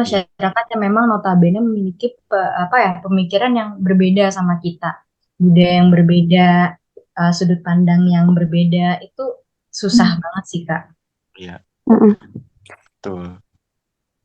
Iya sih benar. Ya, ya, Sebenarnya cara cara yang emang kalau udah masuk ke dunia kerja tuh dan ketemu sama petani, emang kuncinya sebenarnya ketika menawarkan benefit yang emang dirasakan langsung, kayak itu masalah harga dan kepastian atau akan pasar gitu. Iya, Itu yang jadi kunci utama ya, sih, yang kayak akhirnya petani mau pindah dari kebiasaan mereka yang A pindah ke B karena memang ada sesuatu hal yang lebih menjanjikan gitu loh. ya. Mereka harus dikasih tahu ya ada hal yang menjanjikan apa yang mau kita bawa buat mereka. Dan itu Nah, sifatnya tuh harus pasti gitu ya. iya, betul. Oke. Karena beberapa case itu tidak segan-segan, katakanlah petani yang tadinya organik, kemudian gak kita beli, ya mereka semprot lah gitu. Ngapain? Iya iya. benar-benar. Mm-mm. Masyarakat itu sekalinya kita apa ya? em, apa namanya? Tidak memenuhi ekspektasi mereka tuh ketika ada program baru datang lagi, mereka udah nggak mau nyoba, udah stop. Benar, benar, Iya benar. kan? Kayak di sini aku sharing aja ya. Dulu tuh waktu aku di Mentawai, Hmm. jadi ada program dari Dinas Lingkungan untuk menanam bambu gitu. Dan mereka itu menolak karena apa? Karena sebelumnya itu ada program em, bahan bakar apa gitu buat jadi listrik, cuman ternyata nggak berhasil dan malah jadi gudang nggak jelas gitu aja, terlantar nggak jelas. Terus Hmm. dari situ masyarakat susah banget buat percaya itu, Kak. Hmm. Nah, emang tantangannya tuh di situ aku sadar kalau tantangannya ya masyarakat itu sendiri sebenarnya. Terus sama ini nih Kak, seberapa jauh sih kerjasama yang udah Kakak bentuk sama petani itu bisa membantu kesejahteraan petani? Gimana pertanyaannya? Berat banget ya. Seberapa jauh sih kerjasama yang udah Kakak bentuk sama petani Oke. itu bisa membantu kesejahteraan petani gitu. Oke. Eh, Dibandingkan kita dengan itu partner-partner yang sebelumnya bekerja sama dengan petani tersebut gitu. Apa? Oh, dengan petani sebelum, Nah, dibandingkan partner-partner lainnya gitu yang melakukan kerjasama dengan para petani di situ sebelumnya. Maksudnya kan pasti biasanya para petani sebelumnya udah pernah merasakan kerjasama dengan eh, ya sama lembaga siapa? lain Oh, gitu ngerti, ngerti, kan. ngerti. oke, Jadi atau enggak kayak, dengan pengepul liar lah ya. Ya, ya, kenapa? ya itu. Oh, dari Ata, Apa? dari Ata. Dari Atta lagi. Hmm, mungkin yang tadi sih, kayak dari harganya. Karena kan kalau misalkan sama pengepul, itu nggak transparan ya kalau setahu aku. Mm-mm. Ketika harga di pasar lagi naik, harganya sekian. Tapi kalau misalkan di pasar harganya lagi turun, nanti pengepulnya juga nawar ke petani buat turunin dong harganya gitu loh. Jadi petani nggak tahu nih kayak harga di pasaran sekarang berapa. Tapi Mm-mm. ya kalau sama pengepul tahu aku pun dari beberapa kali kayak berinteraksi sama petani-petani sebelum di Mio pun yang dirasakan tuh ya pokoknya petani itu pihak yang selalu paling rugi gitu loh. Nah, aku nggak tahu nih apakah Mio, apakah teman petani-petani yang di lapangan itu sebenarnya ada pihak seperti Mio yang pernah sama mereka juga atau emang mereka sebelum sama Mio ya udah menjual apapun lah apa namanya ke tengkulak aja gitu. Nah, yang ditawarkan ya mungkin ya tadi kayak harganya yang kompetitif karena sejauh ini pun kita bisa dibilang stabil nggak sih Kang harga yang Iya betul, stabil. eh, kita tawarkan gitu loh. Sedangkan ya kalau teman-teman tahu pun ya yang jadi ininya petani itu kan ya harganya yang naik turun fluktuatif banget kan. Misalkan cabai hari ini berapa, besok tuh bisa tiba-tiba turun tapi padahal misalkan hasil panennya lagi tinggi tapi harganya lagi turun banget gitu. Itu kan merugikan petani gitu kan. Nah, di kita tuh sebenarnya itu harganya yang kompetitif dan juga bisa dibilang stabil dan marketnya emang selalu ada gitu. Jadi itu yang dirasa sangat membantu perekonomian dari petani dan gapok taninya gitu. Kalau dari Kang Sidik gimana tuh Kang tambahannya? Kalau dari, ya betul tadi Ata bilang seperti itu. Paling aku nambahin, kita kan sebetulnya itu kalau dihitung-hitung ya ada mungkin 2000 plus plus petani lah ya, yang Iya. tersebar di barat sampai timur. Kita tuh paling Mm-mm. barat itu di Sumatera, di di Riau. Ada yang orang Sumatera nggak sih? Orang Jawa semua. Jawa semua, Kak. Jawa ya.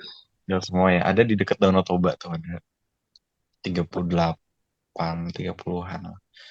Kemudian di Cilacap, Purbalingga, Banjarnegara, kemudian kita baru nambah di Banyumas, di Purwokerto lah ya.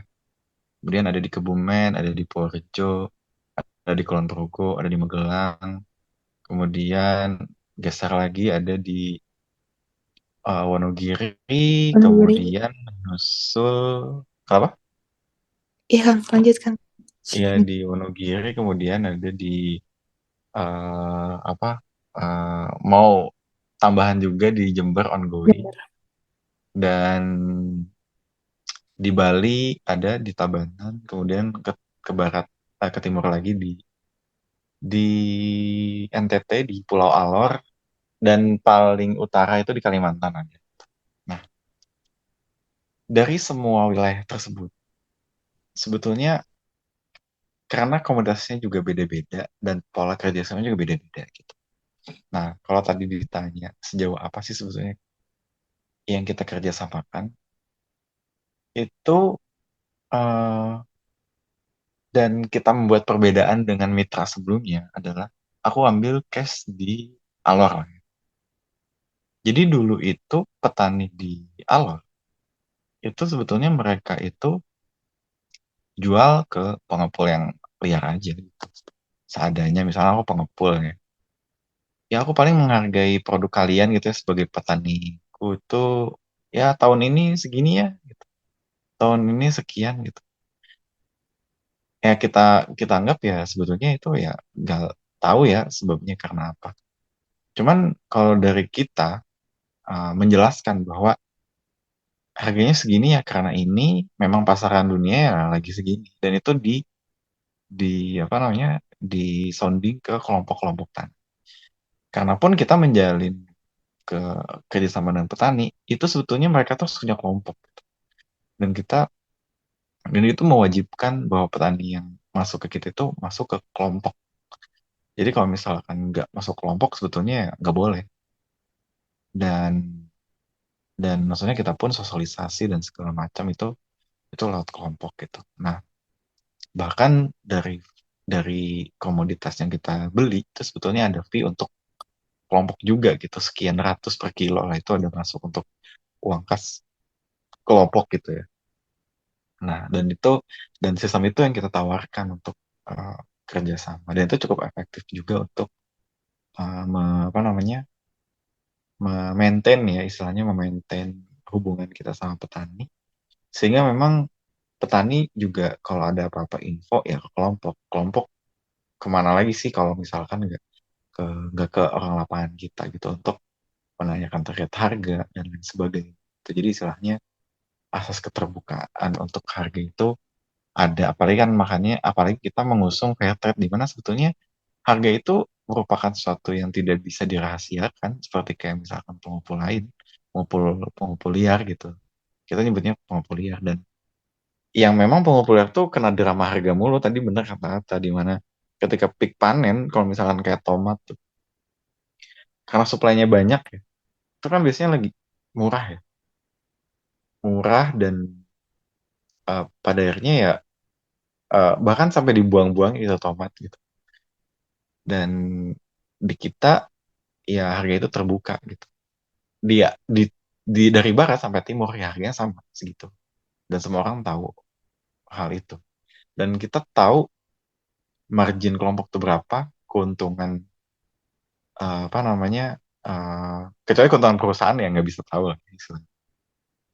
Cuman mereka untuk harganya terbuka gitu sih kayak gitu sih tambahan dari aku untuk sejauh apa terkait dan perbedaannya ketika memang sama mitra lain ya kebanyakan sih. Begitu gengs. Oh tidur nih kayaknya nih. Enggak tuh Kak, so menis Oh enggak. gitu. Ih, enggak dong. Oke ya Kak.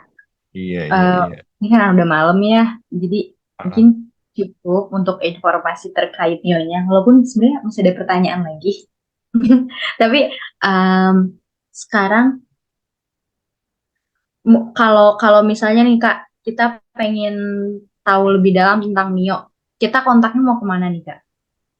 nggak usah kontak magang aja. Ya, magang dong sini. Ya, Kontak OTW Atta aja. Kakak. Kontak Atta aja kan. Kalian tuh berarti satu tingkat kan sama Atta kan? Enggak, kita ada tingkatnya Kak. Satu tingkat Jadi, tapi kan. 18 ya Atta ya? Ah, ke 18 ya. enggak, Satu tiga itu sih di bawah satu. 19.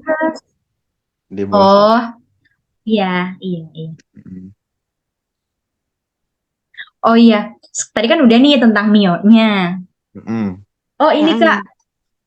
kalau misalnya nih teman-teman Agrapana mau tanya lebih lanjut tentang Mio, misalnya tanya-tanya dulu kan, misal. Nah, kita harus hubungi kemana nih buat kakak-kakak ini? Oh hubungi Atta sih kayaknya Dari Kak Ata paling maupun Kak Sidik, ya. Boleh lah, boleh lah, boleh. oh, hubungi Atta atau Theo Theo. Iya, boleh. Banyak kok anak SCTH. Kayaknya Banyak berapa ya, ya Kang? anak. Aku, Kang Sidik. Yang Ada BA tuh 3. oh, yang BA Aku, Kang 3. Sidik. Kak Tio nih baru. Terus yang anak TPP tuh ada 3 juga. Kak Ade yang TPP 16, Kak Ido TPP 17, sama Teh Epot TPP 16 juga ya. 16. Sama, tapi mau resign sih ini satu, anak BE. Siapa tuh memori Ada anak size? BE. BE Hmm, 16 juga. Yang sekarang posisinya mau digantiin sama Kak Tio. Gitu. Banyak kok anak SITH. Kurang anak BW. Itu anak BW. kalau Iya, Mio, anak BW magang kalau Mio aktif nggak sih, Kak, di Instagram, Kak? Ceritanik Kalau aktif Mio di Instagram, sendiri follow Instagram dong.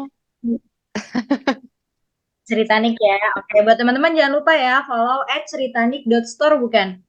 Iya, betul banget. Oh, Ditunggu ya. Tolong Hmm, promosiin, makasih. udah follow. ya nanti ada giveaway loh.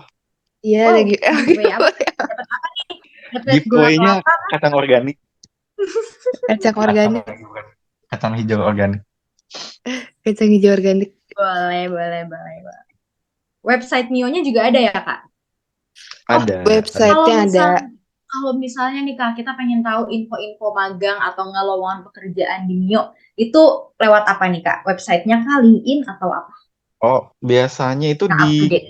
Glints ya kalau Iya, hari kita ya nggak sih? Glints. Oh, Glints sama Glints. Mio LinkedIn di juga Glints. sih, cuman Glints sama LinkedIn bener. lebih ke full time kalau di situ infonya. Kayaknya kalau misalkan mau magang, Hmm. langsung info orang dalam sih. Oke, siap. Nanti kita hubungi kakak-kakak di Sinilah ini ya. magang. Mau posisi apa bisa request ya, Kang?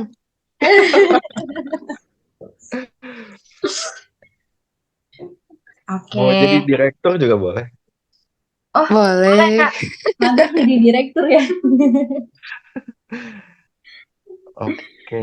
Oke, mungkin sekarang pertanyaannya itu lebih ke terkait kakak-kakak sendiri ya, bukan ke Mio-nya. Mhm. Buat kakak-kakak di sini awal mulanya tahu Mio dan akhirnya memutuskan bergabung dengan Mio tuh gimana sih ceritanya? Hmm. Atau dulu deh. Aku pertama kali tahu Mio, dulu aku sempat magang di Jogja sama teman-teman. Kita bersembilan, tapi itu beda-beda tempat. Nah, aku bukan di Mio, cuman ada 2 teman aku, Tayo sama Bibil, terus dulu tuh KP-nya di Mio. Di Magelang sama Kulon Magelang. Progo apa kalau nggak Magelang. salah tuh. Aku kan Magelang ya? mentornya. Oh iya bener juga, ini kan mentornya. Nah, terus ya udah jadi pertama kali tahu Mio tuh dari mereka berdua sih, kayak cerita-cerita lah, maksudnya kayak cerita-cerita, terus kan suka ada dokumentasi-dokumentasi, foto-foto, terus tuh mereka juga suka bawa bawa ke Mukus dulu tuh, kayaknya mereka trial juga ya Kang dulu tugasnya nggak sih, Betul, kayak betul. ngeringin ke Mukus gitu. Hmm. Terus bukan kadang tuh suka dibekelin juga, kayak dibekelin gula kelapa, terus dibekelin rempah-rempah, terus dibekelin markisa juga. Tuh aku pertama kali nyobain markisa pakai Sprite itu dulu tuh waktu magang di Jogja gitu. Jadi itu awal mulanya aku tahu Mio. Nah cuman kan lebih ke lapangan ya dulu tuh. Karena sebelumnya pun yang angkatan 16 tuh kalau nggak salah Kak Dimas sama Kak Sekar tuh di sana juga sama Kak Dana. Iya Nah, benar, di benar. situ di Mio kan dulu tuh bertiga. Cuman emang dulu tuh dibekelin dari Kak Dimas, Kak Sekar sama Kak Dana tuh kalau misalkan mau ke Mio emang harus anak yang kayak siap lapangan banget. Karena emang penempatannya di lapangan kan. Jadi kayak eh ya mau mau kayak dari lahan 1 ke lahan 2 ke lahan 3 gitu yang mobilitasnya tinggi lah intinya gitu. Belum tahu tuh kayak kegiatan di head office tuh gimana gitu, kantornya di mana, cuman aku belum tahu dulu tuh. Terus satu titik aku ngerjain TA dulu tuh. Aku kan TA-nya sama Parama juga nih. TA-nya sama Parama. Terus biasalah lagi chatan ngobrol sama Parama. Terus ya udah Kak Ade tuh kebetulan lagi nyari posisi aku sekarang gitu. Kayak nanya ke Parama, disaranin Pak Andro juga sih buat nanya ke Parama. Kayak Pak Andro tuh sama Parama temenan ya Kang? Temenan, Apa temenan. gimana sih? Temenan. Temenan ya. Saya manggilnya juga eh Ade coba tanya Mas ke Mas Rama. Rama katanya. Ke Mas Rama gitu. Mas Rama dan Mas. Nyari-nyarinya nyarinya alumni sih, soalnya kan emang nyarinya buat full time kan. Nyarinya alumni SITH yang interest ke digital marketing, nanyanya tuh gitu. Terus di forward ke aku, ke lewat ya chat aja sih Parama di WA gitu. Terus bilang atau coba aja katanya gitu. Terus akhirnya ya udah daftar dengan ya posisi dulu masih ngerjain TA 1, bahkan masih ngerjain TA 1. Terus iseng aja sih sebenarnya awalnya, kayak keterima alhamdulillah, nggak keterima juga alhamdulillah gitu. Terus ya udah akhirnya daftar, karena kan sebenarnya kalau basicnya udah sempat tahu Mio di yang sama Tayo dan Bibil gitu. Mereka juga banyak cerita. Terus ya lebih ke riset lagi aja tentang Mio lewat websitenya. Terus aku sendiri pun pribadi tuh senang banget tentang hal-hal sustainability gitu loh backgroundnya. Meskipun emang kalau dulu background aku tuh bukan di marketing, lebih ke R&D dan sustainable development gitu. Cuman kan karena tahu Mio geraknya di organik gitu. Mana yang tadi yang kayak ada sosial ke petani dan lain sebagainya, yang akhirnya oke deh boleh dicoba, karena at least dari visi Mio-nya itu aku selaras lah, meskipun dari bidang marketingnya aku masih 0% lah bahkan dulu gitu ketika daftar.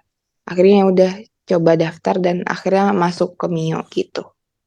Nah, kalau Kang Sidik gimana, Kang? Kalau aku dulu itu sebetulnya sebelum kerja di Mio aku tuh kerja di bukan industri pertanian sama sekali gitu. Aku di industri fotografi, tapi waktu itu circleku tuh kerjanya di Mio. Cuman karena alasan kesehatan dia tuh mau resign.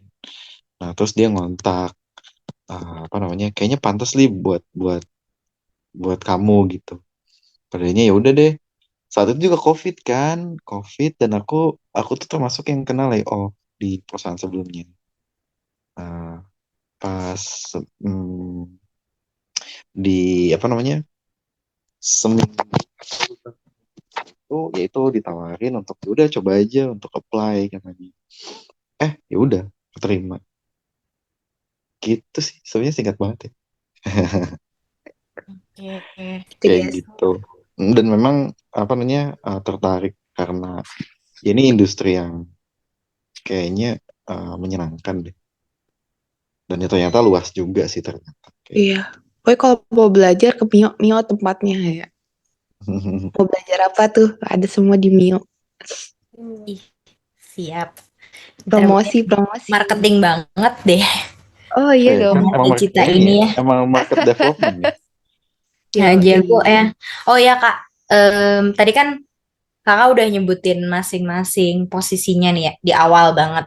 Aku Mm-mm. mau Ya, nanya dong, skill yang skill yang dibutuhkan dalam menjalankan posisi kakak itu tuh apa aja sih? Gitu. Wah, apa aja tuh tak kamu tak. Apa nih? skill. Apakah harus bisa live TikTok untuk menjadi local marketing Oh, development? Oh kayaknya itu iya, bisa deh. lokal marketing development tuh kalian harus multi talenta aja. Harus bener-bener semuanya bisa. Karena bener-bener A sampai Z tuh, dari mulai kayak mikirin idenya, terus juga operasionalnya, logistiknya, ngangkut-ngangkutnya. Terus juga harus bisa skill marketingnya, skill salesnya, skill ngomongnya, skill buat kayak nge-brainwash para calon buyer. Itu juga harus punya gitu sih. Cuman ya sebenarnya kuncinya kalau kalau di aku kan, karena ngedevelop Ceritanik itu ngedevelop lokal yang masih seumur jagung, lebih ke skill buat maintain semangat untuk belajar sih. Gitu, karena eh, banyak hal banget yang harus dipelajarin gitu. Aku pun eh, apa ya namanya? Wah, ternyata banyak banyak hal yang belum aku bisa tuh ketika masuk kerja sih gitu. Jadi emang harus, iya sih, lebih ke semangat belajar dan maintain energi aja, karena marketing kan banyak interaksi sama orang gitu. Jadi energinya harus full charge terus gitu. Kalau marketing ya. Terus sisanya lebih ke ide-ide kayak apa ya, update-update terkait tren sekarang gitu-gitu. Terus nganalisis pasar. Berarti apa tuh? Harus gimana orangnya? Harus eh bukan problem solver apa ya? Mudah melihat potensi dan peluang lah intinya. Gitu karena kan masih merintis si marketing ini tuh. Iya ya. Timmu apa mah? Divisinya ada, cuman dan divisinya satu sendiri ya. Iya, Walaupun ada teman-teman yang lain. harus ya begitulah. Gimana kalau Kang Sidik, Kang? Kalau posisiku ini sebetulnya pertama itu komunikasi, karena ini sebetulnya bukan hanya di posisi ini aja, karena menurutku sih teman-teman memang yang bergelut di pekerjaan manapun, komunikasi itu ya itu soft skill yang memang dibutuhkan gitu, karena kan proporsi karyawan di MIO itu sebetulnya memang paling banyak di lapangan. Jadi Iya. eh, kita eh, harus clear communication gitu ke apa namanya, ke teman-teman di lapangan, untuk memang karena ide-ide dan maksudnya arahan itu kan adanya di HO ya, misalnya gimana caranya kita untuk supaya sebenarnya satu suhu nih yang ada di HO sama di lapangan gitu. Itu komunikasi. Terus kalau hard skillnya sih data analisis, karena jujur aku pas pertama masuk MIA itu apa namanya, eh, banyak ngerjain data-data analisa produksi dari Iya. petani juga gitu. Jadi petani kan banyak ya, dan itu harus dianalisa juga terkait apa namanya, performance-nya seperti apa, kemudian forecastingnya kayak gimana, dan itu kan sebenarnya butuh analisa data gitu. Jadi ya lebih banyak mainin Excel, bahkan belajar-belajar sendiri terkait Power BI kayak gitu. Tapi ternyata Excel juga masih bisa. Jadi kebanyakan ya pakai Excel gitu. Selain data analisis sih, kalau hard skill tentunya certification ya. Maksudnya, Ah. tapi itu bukan prasyarat ya, tapi lebih ke mau mau tahu sertifikasi gitu. Karena Iya. sertifikasi kan strict. Padanya ya kita harus menyesuaikan diri terhadap standar-standar baku yang sebetulnya itu baku, nggak bisa di gimana, walaupun sebetulnya ya apa namanya, ya ya kita harus memenuhi standar itu. Dan kalau soft skill sih yang lain ya, selain komunikasi mungkin adaptasi, karena posisiku ini banyak di lapangan juga ya. Jadi masing-masing daerah itu masing-masing karakternya juga. Pun masing-masing karakter kita juga kayak misalkan ditempatin di mana berapa hari gitu kan. Ya tentunya untuk mensukseskan pekerjaan kita di momen itu ya kita juga butuh apa namanya, adaptasi yang baik juga gitu, soft skillnya. Kalau hard skill yang lain sih tadi selain data analisis dan apalagi ya, ya aku karena berhubungan dengan standar sih ya, jadi soalnya ya terus update, karena yang namanya apa namanya, standar organik itu tuh dari Eropanya atau dari Amerika itu sebetulnya ada pembaharuan juga, jadi kita memang harus update juga untuk belajar Iya, lagi betul juga betul. gitu sih, kayak gitu. Jadi ya terbuka untuk hal itu sih kalau di posisiku ini. Oh ini harus punya kemampuan kajian secara cepat. Soalnya kayak bayar-bayar tuh ini nggak sih Kang? Kalau bayar luar negeri itu kan kayak segala ditanya. Oh benar sih, itu mainnya detail juga sih. Jadi aku belajar di sini juga bahwa ternyata kita nggak bisa main pakai kayak kira-kira gitu loh untuk berhubungan sama buyer. Bener-bener. Karena mereka itu apalagi buyer Eropa itu repotnya minta ampun, dari A sampai Z kritisnya minta ampun. Iya, Orang Jerman tuh ya, bener-bener. maksudnya kayak ya nggak penting menurut kita aja mereka tanyain gitu. Maksudnya kayak ngapain sih mereka nanya gini, tapi itu penting loh kayak gitu. Iya. Jadi Jadi emang tapi sampai itu sampai kan sekarang juga masih baca-baca jurnal iya ya Kang. benar. Mm-mm. Detail Jadi banget ya berarti. jadi sebetulnya itu juga nggak bisa terjadi begitu aja, tapi karena biasa. Jadi ya itu dibangun dari kalian, dari mahasiswa juga. Ya, kalian nyiapin apapun kan pasti Iya. ya kalau udah terbiasa detail ya dipertahankan lah kayak gitu. Hmm. Karena dunia pekerjaan tuh butuh, apalagi di posisi kita yang sebetulnya berhubungan sama bayar luar. Bisa karena terbiasa ya, Tak. Iya betul. Mereka butuh informasi yang detail banget. Betul, Iya. betul. Eh, terus ini nih Kak, kalau sistem rekrutmen di Mio tuh kayak gimana Kak? Apa? Biasanya, dulu gimana sih, Tak? Kalau yang Apa, apa? terbaru, Kalau sistem aku kan, rekrutmennya. aku kan 2020. Nggak Oh, tahu aku ada Yang update atau terbaru enggak. kayak gimana nih sistem rekrutmennya? Kan siapa tahu teman-teman Agrapana ada yang ingin mendaftar ke Mio gitu kan. heeh. Sebenarnya standar aja sih kayak kalau misalkan teman-teman kayak daftar buat full time di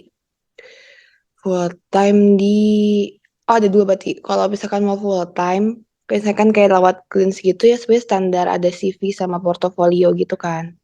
Ntar kayak di review nih sama HRD-nya masuk atau enggak sama kualifikasi. Ntar langsung kalau misalkan emang masuk kayak udah ntar langsung interview interview gitu. Cuman interviewnya tuh biasanya ntar ada psikotesnya dulu gitu, psikotes dari HRD-nya dan nanti ada interview dari si usernya. Nah, tergantung sih kalau misalkan aku kemarin, aku tuh ada kayak dikasih business case gitu. Jadi selain emang interview nanya-nanya terkait aku, tapi dikasih business case, terus kayak dikasih waktu 3 harian deh kalau pas zaman aku tuh buat bikin presentasi gitu dari business case yang dikasih. Ntar ngepresentasiin, baru ntar dinilai gitu. Nah, terus kalau misal terus ya udah sih dari situ kalau misalkan emang udah oke, biasanya ntar dikaji lagi gitu bareng sama Bapak Direktur gitu.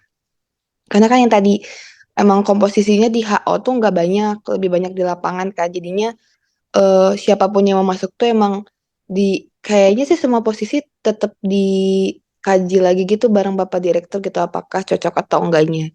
Kalau misalkan dari penilaiannya udah oke nih, dari psikotesnya udah cocok gitu secara personality. Karena itu juga dilihat banget sih gitu.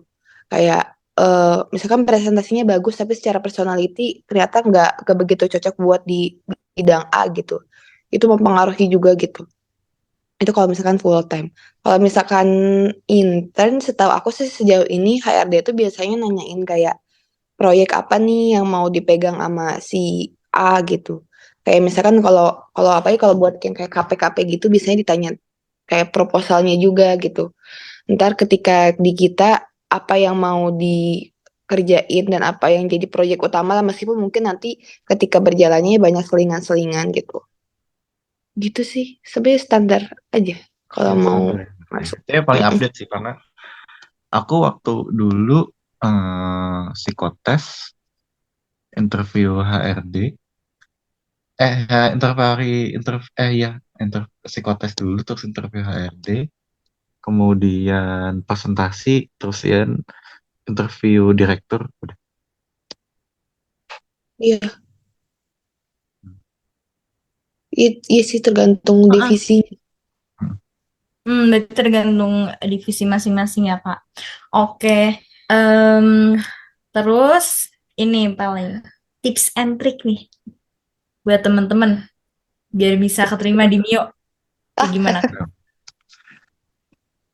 Wow, Tips and trick. Biar apa tahu tak? aja gitu Mio tuh sebenarnya butuh butuh karyawan yang seperti apa sih gitu. Oh, ini kuncinya adalah menggebu-gebu ketika kalau aku ya pas zaman aku kan aku mirip ini sih waktu presentasi tuh.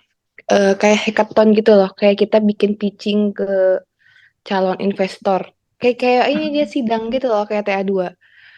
Kalau pas zaman aku ya karena kan aku kan mempresent dulu tuh bisnis case-nya kayak terkait ini kan pasar lokal kita ada potensi A petani A terus kita punya visi mimpi A gimana caranya kita untuk membuat itu menjadi sebuah bisnis yang komprehensif gitu.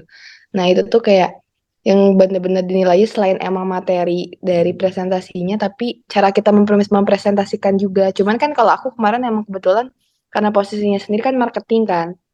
Jadi mungkin emang butuh orang yang apa ya komunikasi untuk persuasif ke orang lainnya tuh bagus gitu. Jadi itu sih yang kemarin kayak dilihat tuh setelah aku punya bagian internasional juga gitu gitu. Dipilih orang yang emang ketika presentasi itu apa namanya itu bisa menjual dalam tanda kutip gitu.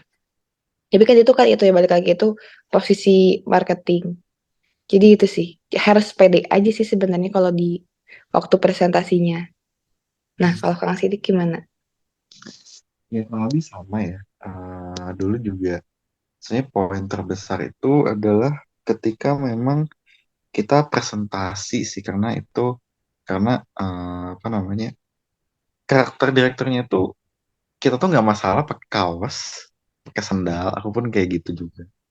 Pakai baju Setuju. bola juga nggak apa-apa. Yang penting kerjaan tuh beres. Jadi sebetulnya lebih banyak tuh dilihat kayak case kita untuk menjelaskan pekerjaan tuh kayak gimana gitu, yang sesuai di kayak gitu sih.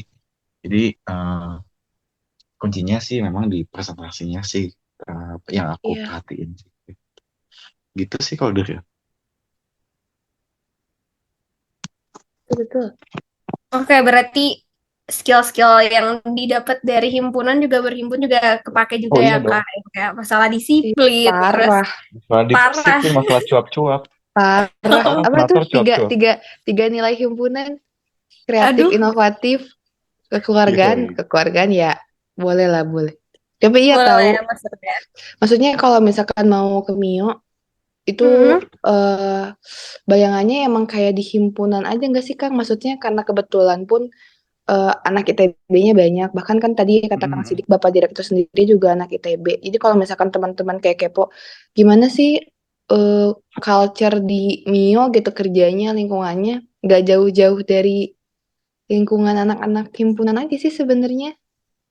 Ya, Gitu. untungnya sih lebih banyak banyak ITB ya sekarang. Jadi, Iya banyak hampir mm, setengahnya bahkan ya Kang. Ya nggak ya sih? benar hampir setengah.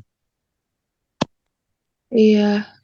Karena fun fact pun entah kenapa dari Bapak Direktur tuh emang sejauh ini mungkin karena merasa cocok dengan karakteristik anak-anak ITB mungkin ya. Jadinya em, apa namanya merasa akan lebih cepat klop mungkin dari cara pola pikirnya. Jadinya mungkin makanya sekarang setengah setengah hampir setengah karyawan yang di head office ya itu anak-anak ITB dan ya mayoritas juga ya anak-anak SITH gitu. Soalnya emang selaras gitu, selaras. Bahkan yang tadi kan yang visi terkait sustainable secara ekonomi, sosial, dan lingkungan. Yang pasti kan teman-teman juga nggak asing gitu ya sama bahasan-bahasan yang kayak gitu. Gitu. Makanya join dong sini magang. Akhirnya promosi-promosi lagi. kembali pada marketing. Oh iya dong. Seru Berarti Kak, tahu. seru Apa? ya. Berarti kalau misalnya gak jauh-jauh dari anak ITB ya berarti bisa menyesuaikan lah. Berarti anak BA nih cocok lah ya masuk MIO ya Kak ya. Ih, cocok banget. Cocok. Cocok Nah, sih. kan Parah. kalau kalau dari segi culture-nya udah cocok nih, Kak. Tapi kalau dari segi kayak akademis, misalnya matkul-matkul yang kita dapetin di BA nih, ada nggak sih, Kak, yang kepake pas di MIO gitu, pas kerja di MIO? Entah itu di posisi manapun dari Kak Sidik, dari Kak Ata. Gimana, Kang? eh ada sih kayak semisal apa ya, pertanian organik tapi aku nggak ikut. Padahal nggak ngambil. Nggak ngambil. Sebetulnya kayak misalkan dari faktor budaya sendiri kayak apa, pasti ada yang berisan, cuman kalau disebutin satu-satu sih mungkin apa namanya. Kayak ini sih, Kang. Ini nggak sih, apa? Regeneratif farming, pertanian berkelanjutan, Nah, terus iya itu multi-crop. banget sih.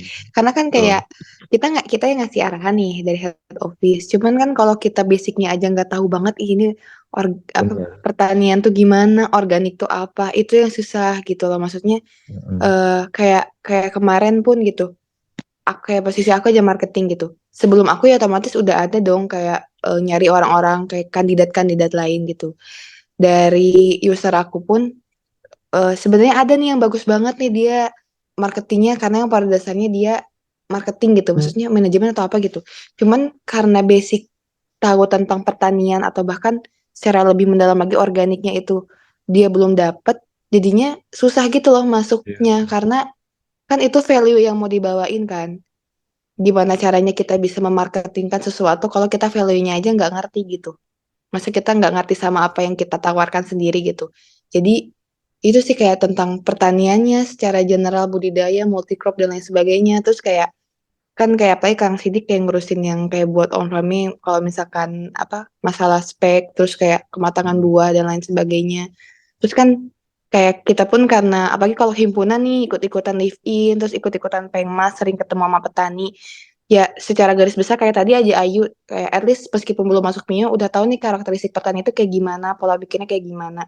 Hal-hal kayak gitu sih yang eh akhirnya kepake gitu. Jadi kayak at least sudah pernah simulasi lah dulu waktu di himpunan, waktu di Iya. jurusan. Jadi ketika masuk tuh karena meskipun gitu bagian marketing atau bagian eh apa misalkan operasional gitu dan lain sebagainya, tapi karena basic pertanian sama organiknya udah ngerti dan cara berhadapan dengan petaninya udah ngerti, ya bisa. Mm-mm. Betul, sebenarnya banyak juga sih kayak misalkan fisiologi ya.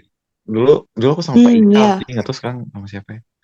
Aku juga masih Pak Ical sekarang. Pak Masih Pak Ical Ical. nggak sih Oh kalian masih. kemarin Pak Ical. Vispertum?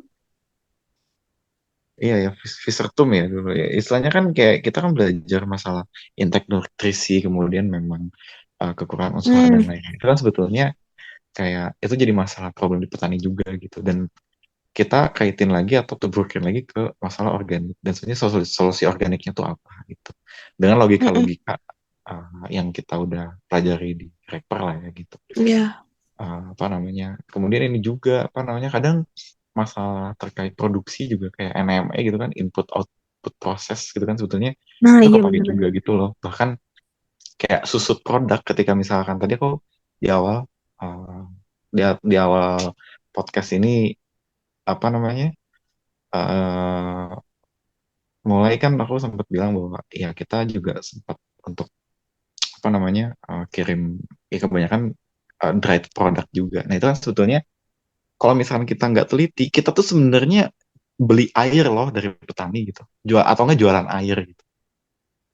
Nah itu sebetulnya ada hitung-hitungan yang sebetulnya itu kepake juga gitu untuk menghitung secara empiris dan memang membandingkan logis atau enggaknya dengan perhitungan apa namanya dari fresh ke dry tuh kayak gimana rendemen dan lain sebagainya. Kayak gitu. Ya Iya. case-case mah banyak lah dan menurutku hampir semua relate sih. Mm-mm. Gitu. Setuju. Oke, berarti banyak banget ya Kak sebenarnya yang dari BA nih udah dapat modalnya gitu, modal duluan masuk ke Mio ini gitu ya Kak. Terus terakhir deh Kak, kan teman-teman nih pasti udah dapat kayak udah tahu nih mereka dapat apa aja gitu kan dari kuliahnya. Terus kayak ternyata bisa nih masuk ke Mio tapi masih belum pede gitu kayak pesan atau pesan-pesan apa sih Kak atau jangan apa sih Kak buat teman-teman Himarekta Agrapana supaya kayak pede gitu atau ke depannya tuh supaya berani aja gitu buat ngambil keputusan kayak kakak-kakak ini. Silahkan tak. Biar pede ya. Ntar, mikir nih. Ntar, udah jam segini aku maaf ya agak lemot. Eh, biar pede mau, mm, maksudnya biar pede masuk Mio atau biar pede gimana nih? biar biar pede aja gitu karena kan kita udah dapat ilmunya nih sebenarnya biar pede mau masuk nih oke atau biar pede Oh, di yang lain ya. dunia Oh, luar iya, gitu iya, iya. ya. Oh, gitu. Coba aku dulu deh. Kalau gitu sih Boleh deh Kak. sebetulnya Oke, oke, oke, oke. Eh, sebenarnya sebenarnya kekurangan, pede aja.